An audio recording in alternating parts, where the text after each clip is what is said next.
Avec ses 2500 créateurs exposés, ses 60 000 visiteurs, la foire de Bâle perpétue une tradition à la fois marchande et artistique.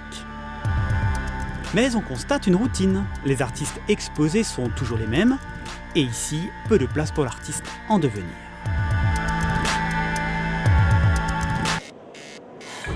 L'art et la peinture, en particulier, ont toujours tendu un miroir à celui qui regarde, et même si Thierry de Cordier recouvre un crucifix de peinture noire pour ne retenir qu'une évocation possible de sa douleur, il nous rappelle que le Christ à travers le Saint-Suaire est le premier portrait de l'histoire de la peinture occidentale.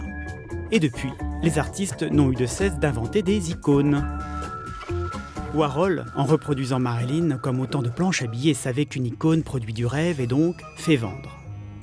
Mais comment ne pas voir dans cette démultiplication de regards quelque chose de vulgaire et de morbide ? D'ailleurs, la mort cerne Marilyn. Il y a pas loin les vanités à l'aquarelle du Belge Chris Martin qui la regarde.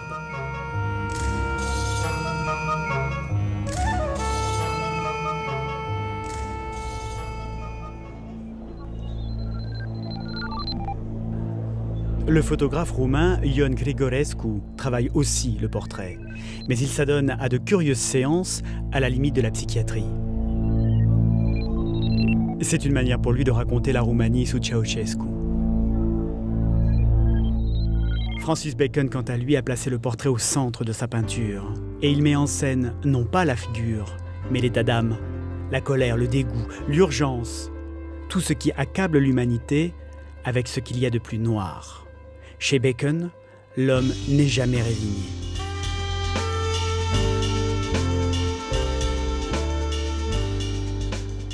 Alors dans un monde où chacun endosse des rôles, où la performance devient une loi, rares sont les moments où l'homme se relâche. Le Britannique Mark Wallinger photographie Un souffle de vie ou Le dernier soupir d'un voyageur anonyme.